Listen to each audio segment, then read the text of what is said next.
Good morning student. Ninth class के economics का आज हम पहला चैप्टर का तीसरा वीडियो है ये। तो ध्यान रहे कि हमने पिछला क्लास में कुछ बातें पढ़ी थी। आपको याद होगा कि आपको उसमें हमने वस्तुओं का वर्गीकरण के बारे में पढ़ा था और कुछ भी महत्वपूर्ण बातें पढ़े थे, जैसे हरित क्रांति के बारे में पढ़ा था, श्रम, पूंजी और भूमि के बारे में पढ़ा था। अब आगे पढ़ते हैं सरप्लस। कहता है सरप्लस में कहता है अतिरिक्त कृषि उत्पादन का विक्रय। मतलब इसका साफ अर्थ है कि जैसे ऊपर में ही लिखा हुआ है आपको कि अतिरिक्त कृषि उत्पादन का विक्रय। मतलब कि जो एक बड़ा किसान जो अनाज उगाते, क्या उगाते हैं, अनाज उगाते हैं, तो वह एक लिमिट तक ही क्या करते हैं, उसका उपयोग करते हैं। मतलब एक सीमित मात्रा है क्या करते हैं, अपने लिए उपयोग करते हैं, और बाकी बचे अनाज को क्या करते हैं, वो बेच देते हैं। अब देखिए, जैसे अब हमेशा देखिए किसान क्या कहते हैं, जो बड़े किसान है, छोटे किसान नहीं, किसान अपनी अतिरिक्त उपज को क्या करते हैं, विक्रय करते हैं। कि माना कि किसी श्रमिक भूंजी का प्रयोग कर गेहूं की फसल का उत्पादन किया और किसान उस गेहूं को क्या करते हैं, उसे अपने परिवार के लिए रखते हैं और उसके बाद बाकी को क्या करते हैं, क्या करते हैं, शेष अतिरिक्त अनाज को बेच देते हैं। इन तीनों बातों को अपना लिख लीजिएगा इसको समझने के लिए। बेच देते हैं और उससे जो प्राप्त धन होता है उसका क्या करते हैं, पुनः अगले साल जो अनाज पैदा करना है उसके लिए उसका क्या करते हैं, इस्तेमाल करते हैं, या उस पूंजी को क्या करते हैं, बैंक में रख देते हैं। या फिर क्या करते हैं, उससे ट्रैक्टर, थ्रेसर, ये सब, ये कुछ ऐसे जो कृषि उपकरण हैं वो खरीदते हैं।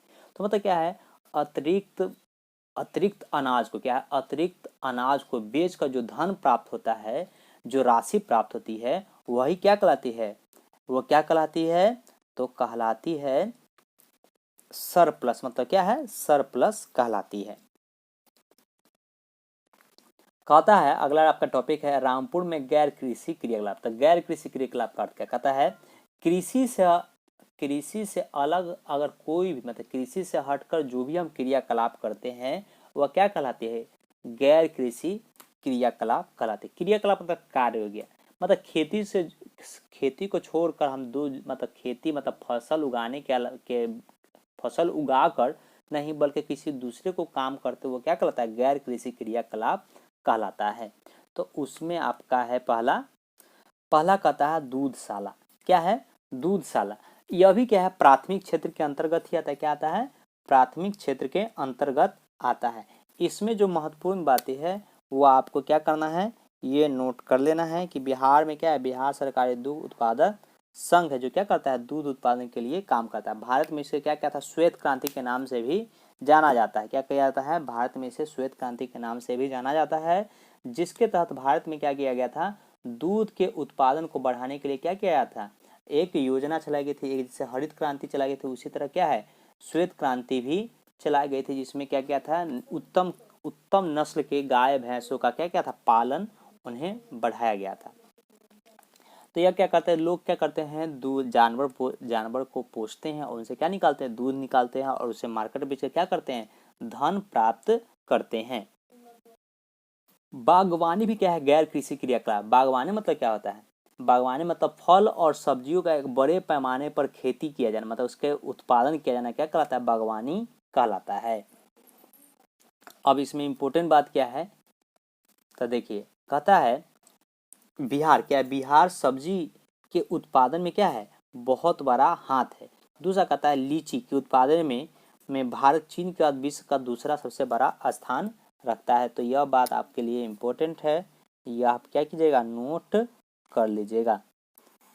और एक और चीज, यह क्या कहता है, बिहार कहता है बिहार देश में फल एवं सब्जी के प्रमुख उत्पादन में क्या है, उत्पादन में राष्ट्रीय उत्पादन में लगभग कितना प्रतिशत है, 10 से 7% का क्या है, कुल योगदान देता है। मतलब यहाँ पे सबसे ज़्यादा मतलब फल और सब्जी के मामले में पूरे भारत में का 7 से 10% तक उत्पादन कहाँ होता है, बिहार में होता है। एक और बात है कि बिहार में क्या है, बिहार में लीची क्या है, बिहार में लीची का उत्पादन सबसे अधिक कहाँ होता है, तो मुजफ्फरपुर में होता है। यहाँ की एक शाही लीची जो क्या है, बहुत ज़्यादा फेमस है। कहता देश की कुल लीची का उत्पादन, आगे देखिएगा लिखा है, देश के कुल लीची का उत्पादन का लगभग 70% कहाँ होता है? बिहार में होता है, जिसमें सबसे प्रमुख क्षेत्र क्या है? मुजफ्फरपुर है। क्या है? मुजफ्फरपुर है। इस बात को नोट कर लेंगे। दूसरा इंपॉर्टेंट है, पूछता है नाबार्ड का फुल फॉर्म क्या है? तो क्या है? National bank of agriculture and rural development, मतलब राष्ट्रीय कृषि विकास ग्रामीण बैंक। मतलब यह बैंक का मुख्य कार्य क्या है? जो किसान हैं उनकी क्या है? सहायता करना है, उनको क्या करना है? लोन उपलब्ध कराना है, कि यह किसानों के लिए क्या करते हैं? मुख्य रूप से कार्य करती है। और कहता है विनिर्माण उद्योग। विनिर्माण उद्योग मतलब क्या है? वस्तुओं का पुनर्निर्माण करना क्या कहलाता है? विनिर्माण उद्योग कहलाता है। मतलब आपके बुक में देखेंगे कि गन्ना के बारे में दिया कि गन्ना व्यवसाय क्या करते हैं? गन्ना उगाते हैं, तो गन्ना से क्या बनता है? चीनी बनता है। तो गन्ना से चीनी बनाने की प्रक्रिया को क्या कहेंगे? विनिर्माण कहेंगे। अब मान के चलिए कि कोई आदमी भेड़ पोसे हुए, क्या है? भेड़ पोसे हुए, उसका उसका ऊन निकाल कर कोई आदमी एक कपड़ा बनाते हैं या स्वेटर बनाते हैं, ये भी क्या कहलाएगा? विनिर्माण कहलाएगा। इसके माध्यम से भी लोग क्या करते हैं? पैसा कमाते हैं। विनिर्माण का अर्थ क्या है? वस्तुओं का उत्पादन करना। शहरी क्षेत्र में औद्योगिक, क्या उद्योग को भी क्या कहते हैं? विनिर्माण कहते हैं। जैसे फैक्ट्री को क्या कर सकते हैं? विनिर्माण कर सकते हैं। इसके माध्यम से लोग क्या करते हैं? पैसा कमाते हैं। इसमें कोई खास दिक्कत नहीं होना चाहिए। कहता देश में बहुत से ऐसे उद्योग हैं, जैसे लोहा उद्योग है, का है आपका साइकिल उद्योग है, मतलब हर चीज, चाहे मोबाइल का उद्योग है वो भी क्या है? विनिर्माण उद्योग है। मतलब वस्तु को बनाकर जो पैसा कमाते हैं वो क्या कहलाता है? विनिर्माण उद्योग कहलाता है। अब आगे कहता है व्यापार। क्या कह रहा है? अब आगे कहता है व्यापार। व्यापार भी क्या है? गैर कृषि क्रियाकलाप है। व्यापार के माध्यम से कहता है लोग मतलब सामान बेचने खरीदने को क्या कहते हैं? व्यापार कहते हैं। इसके माध्यम से लोग क्या करते हैं? पैसा कमाते हैं। जैसे व्यापार का मतलब क्या है? वस्तुओं को खरीदना बेचना, ये सब क्या है? व्यापार के अंतर्गत आता है। यह भी क्या है? गैर कृषि क्रियाकलाप। आपसे पूछ सकता है कि गैर कृषि क्रिया, किन्हीं 4 गैर कृषि क्रियाकलाप का नाम लिखे, तो आप लोग क्या कर सकते हैं? बागवानी लिख सकते हैं, क्या कहते हैं, आप दूध वाला लिख सकते हैं, फिर आप लिख सकते हैं विनिर्माण लिख सकते हैं, व्यापार लिख सकते हैं, परिवहन लिख सकते हैं। अब देखिए परिवहन भी क्या है? गैर क्रियाकलाप में से एक है। क्या है? परिवहन भी गैर क्रियाकलाप में से एक है। इसके माध्यम से केवल क्या कहता है? हमें धन की प्राप्ति होती है। जितनी भी वस्तुओं और सेवाएं हैं उनको एक स्थान से दूसरे स्थान ले जाने के लिए हमको क्या चीज की आवश्यकता पड़ती है? तो परिवहन की आवश्यकता पड़ती है। तब परिवहन के अंतर्गत क्या चीज आता है?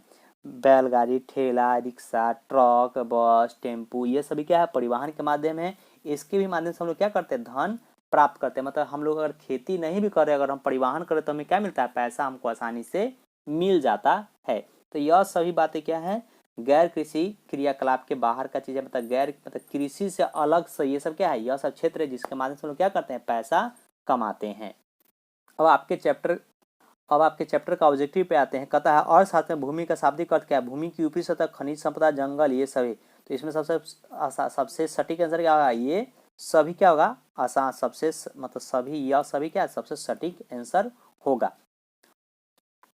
थोड़ा सा यह क्या होगा? सभी इसका आंसर होगा। दूसरा कहता है उत्पादन के साधन में सबसे महत्वपूर्ण कौन है? तो सबसे महत्वपूर्ण क्या है जी? तो देखिएगा तो श्रम है। क्या है? आपका श्रम होगा, क्योंकि श्रम के बिना किसी भी चीज का उत्पादन करना मुश्किल है। तीसरा कहता है निम्न में से कौन सा उत्पादन का साधन नहीं है? तो भूमि है, पूंजी है, उपभोग है, उद्यम है। तो क्या है? उपभोग क्या है? इसमें उत्पादन का साधन नहीं है। क्या है? इसमें उपभोग क्या है? उत्पादन का साधन नहीं है। तो पहला क्या हम बताएं आपको? पहला बताएं यह सभी हो जाएगा। दूसरा क्या है? उत्पादन के साधन सबसे महत्वपूर्ण कौन है? तो श्रम है। तीसरा बताएं आपको उपभोग है। इनमें में से कौन कार्यशील पूंजी नहीं है? कार्यशील पूंजी, याद कीजिए कार्यशील पूंजी कौन था?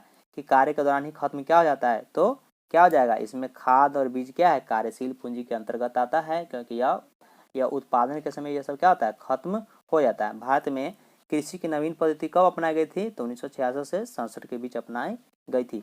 सोचा जा रहा है 9th क्लास वाले आप लोग का जूम पे शुरू किया जाए क्लास आपका, ठीक है? जो भी प्रॉब्लम होगा जूम पे शुरू किया जाएगा। जो भी स्टूडेंट होंगे जो ये वीडियो देखते होंगे वह हमें अपने व्हाट्सएप नंबर पे हमें मैसेज करेंगे, हम उनको जूम का आईडी और पासवर्ड सेंड कर देंगे। तो कल से हम लोग अपना क्लास शुरू करेंगे। कितना बजे से? तो 9 बजे से। जो भी प्रॉब्लम होगा इस चैप्टर से, कुछ भी जो इस चैप्टर पहला चैप्टर में जो भी चीज़ समझ में नहीं आया होगा वो आप हमसे बात कर सकते हैं। धन्यवाद। फिर अगले चैप्टर में मिलते हैं बहुत जल्द आपसे।